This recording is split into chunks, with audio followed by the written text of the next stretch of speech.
So, Dan, she says it's a false choice that you don't have to hurt the police when you defund them.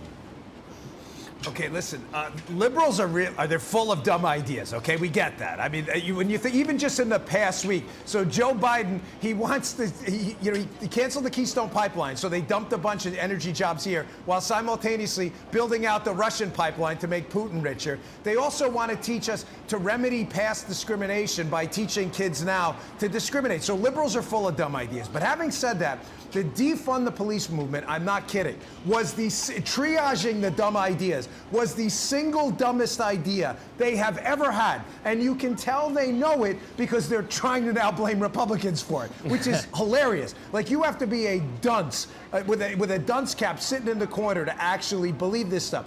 But a couple things here. They realized they made a mistake because now going forward, Pete, they put themselves in a box. They're pushing a bill right now. This AFFH program, Affirmatively Furthering Fair Housing, what does that have to do with defunding the police? It will literally rip money away from localities if you don't put Section 8 type housing in the suburbs that will actually defund the police. They're pushing that right now while claiming the Republicans are doing this. And I confronted my guest last week about Unfiltered. How do you support that and then claim the Republicans are defunding the police? But this is going to be a disaster for them in the midterms because public safety is the one issue, guys, that hits you at the kitchen table. You can argue all you want about tax rates, but God forbid your kid gets mugged or your car gets broken into, that issue becomes personal. It bleeds for you right there, and they know they're in trouble. And the numbers back you up on this. Here's the percentage of people who support the idea of deploying more police officers into the streets. It's 77%. 70% of people support increasing police department budgets. You know, the 2020 election, Dan, was so much about personalities. It was so much, honestly, about President Donald Trump. And what that covers up is that the ideas, as you point out, not just defund the police, I would contend, but many, many more ideas are incredibly unpopular. The ideas that the left has been championing. You point to 2022, what's coming ahead. You know, I think sometimes we worry about our culture and our country, and we should. It may be that there's a ray of hope, that there's some positive insight here, that the public does not want these ideas that did not get a sufficient hearing in the past couple of years.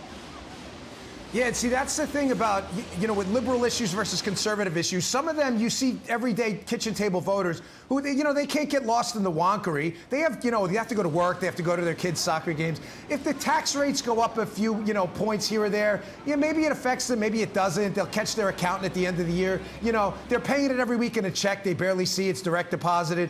But that's not the case with this issue. When it comes to crime, it happens in front of you, in your face. Yeah. Everybody. That's why coronavirus, guys, honestly, was such a big issue. Right. Everybody knew someone who had it. That's the problem with crime. And I lived through it in New York City when Rudy Giuliani, in a major upset, won the mayorship twice because crime was hitting people in their own homes. They can't run from this.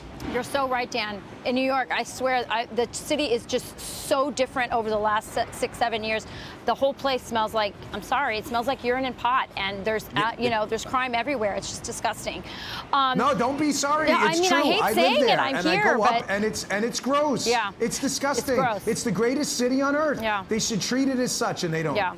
So really quick, I want to get to this because this is another kitchen table issue, which is jobs. And I've been watching your show. I've been loving it. You talked about this issue, and I think you hit the nail on the head. And that is that a lot of people are getting paid right now by our government not to go to work. Businesses are hurt. Wherever you go, the service is bad. People can't find enough people to work. And yet there's all these job openings. I don't want to talk about how stupid the policy is. I want to talk about, or have you talk about, what is it doing to our culture, to the work ethic in this country? Yeah, I mean, that matters. I did. I opened up my show Unfiltered last week talking about exactly this. Yeah. You know, guys, on a very serious note, and, you know, we laugh a lot on this, and we laugh and we have emotional issues when we talk, but this is serious. It's not just that paying people not to work is not compassionate, okay? That it's not. It's outright evil. You know, it's the difference between malfeasance and misfeasance, right? Like, you see someone fall on a sidewalk, you don't help them up, you know, it's misfeasance, you didn't do anything. Malfeasance is when you walk by and you punch them in the face as they try to get up. There are different levels of depravity there. What does that mean in regards to this, Rachel? I'm glad you brought this up.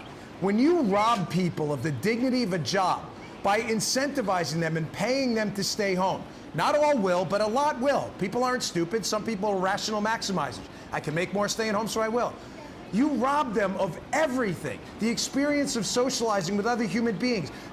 As Milton Friedman said, the ability to manipulate your environment and learn the value of work to produce something of value. Guys, listen, I cleaned mausoleums in a cemetery. I cleaned toilet bowls in a key food. You laugh all you want. That was the cleanest damn toilet bowl you ever saw and the cleanest mausoleum, because I understood that that's what I was paid to do. And that cemetery I worked in needed that. And I was going to add value. And when you rob people of the dignity of that, you've stolen every part of being human. The ability to live on this planet and leave one day and say, you know what, it's better because I was here. It is evil. It's not just not compassionate. It's evil and wrong. Could not agree with you more, Dan. So well said. This is So why well said. this is why you have a show Unfiltered with Dan Bongino, and people love it. What do you have on the program, Dan? I'm stoked about tonight's show. By the way, you had Jesse on before. I have Jesse on tonight. Did you catch Jesse's joke about performance-enhancing pills? Yes. I don't know if you guys caught that. I caught it. I watched your show. He's on tonight. I have a video with Jesse. I promise it's a huge surprise. We catch him totally off guard with this. He has no idea it's coming. I got that. I got Irish Mickey Ward, former boxing champ, talking about persistence. Great movie made about him. And a fantastic interview with Drago Dazarian, a Navy SEAL, immigrant to this country. I saw him on Jocko Willing's podcast. It's spectacular. The guy's going to blow your mind. I promise you're going to love it. Yep. Awesome. We'll be watching. Thanks so much, Dan. Always Thank great you, to have Dan. you this morning. Thank you. Thanks, guys. Great talking to you. See you Likewise. next week.